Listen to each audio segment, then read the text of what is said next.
Hi, this is Dr. Kanf's scuba diving story.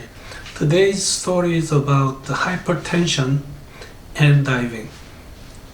When someone over 45 years of age go to a dive station and ask for a class, they will probably give you a medical statement, and in there's some line like 45 or over, and then there are sublines like hypertension, diabetes. So if you check on 45 and hypertension, probably the instructor will ask you to go to some doctor and get the permission. Hypertension is a pretty complicated disease, but a lot of people have hypertension. So a lot of divers have hypertension, just like myself. So I want to cover briefly on hypertension and the possible standard or criteria for a hypertensive person to keep on participating in diving activity. Hypertension, what is hypertension? Definition. And it is called the silent killer. Why? And then I'll see how hypertension and diving can be connected. This is a pretty old chart showing what is the normal normal blood pressure, what is hypertension, and it has like stage 1 to 3, but those I have no intention to cover. But it used to be normal was like 120 over 80. It's the same yet, but when you say hypertension, it's like 130 over 80. This is new American Heart Association's definition from 2017, and this made a lot of people hypertensive patients. It looks like a European's Heart Association or whatever seemed very unhappy with these numbers. 130 over 80, and it's because probably 50% of adult population now are hypertensive.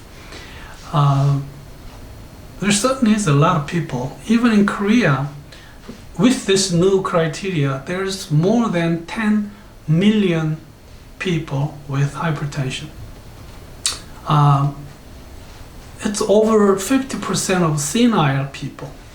So, but still, the point of American Heart Association, it's better we consider it a serious disease, and when it is 130 over 80, start whatever you can do.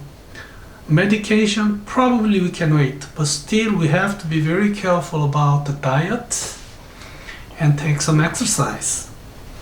So if we all agree with these numbers, 130 over 80, probably it is easier for us to prevent the worst complication of the hypertension. Here's some interesting statistics.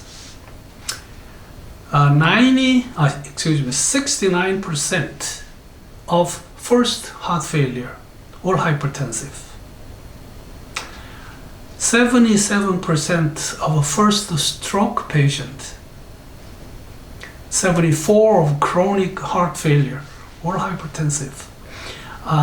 In US, in 2009, there were 348,000 people died of hypertension. That's a lot, isn't it?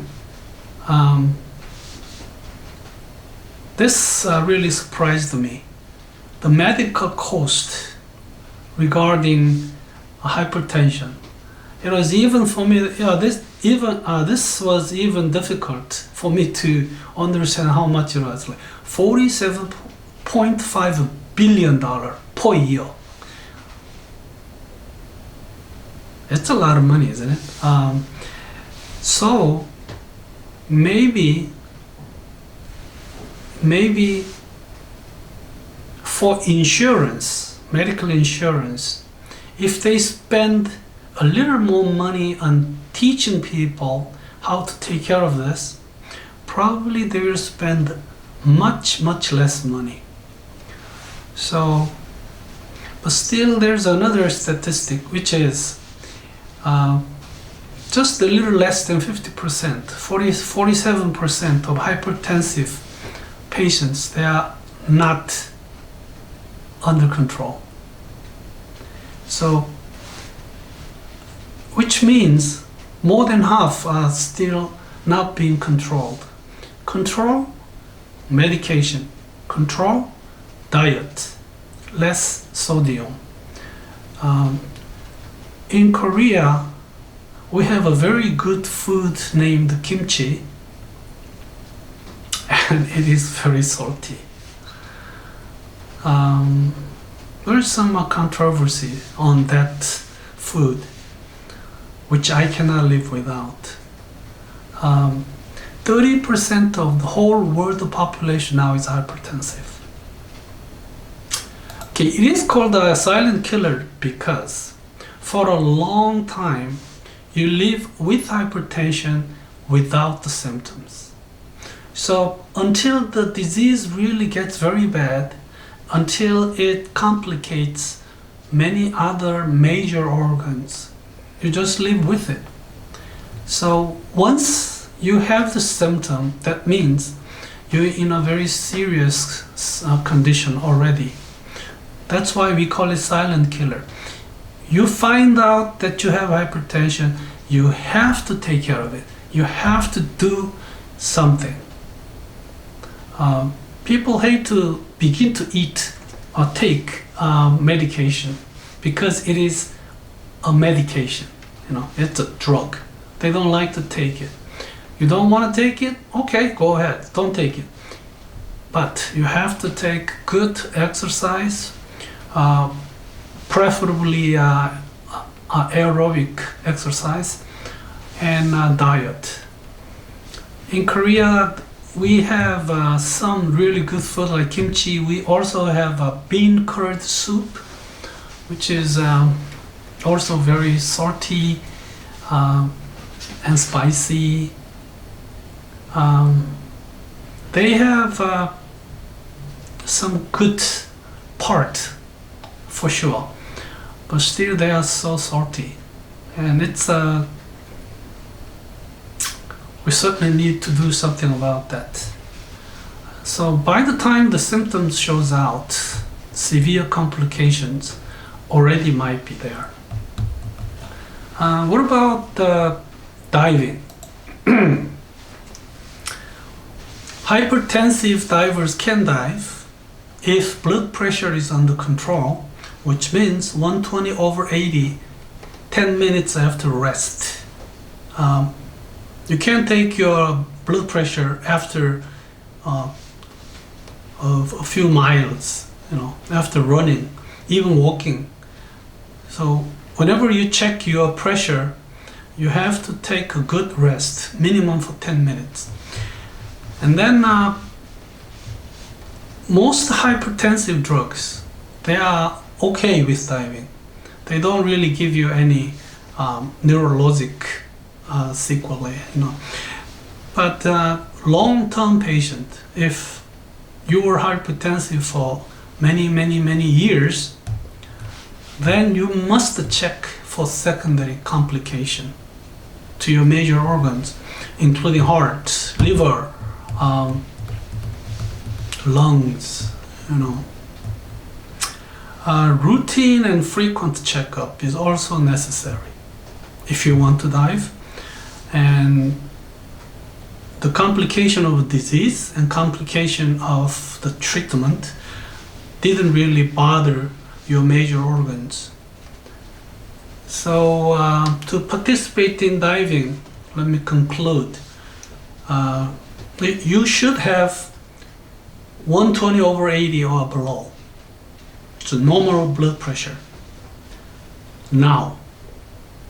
And there should be no complication of the disease and no complication of the treatment. You must keep taking medication. You must keep on taking good diet and taking good exercise. And we can have a very good time underwater. Today's topic was hypertension and diving, and hypertensives, we can dive. Thank you.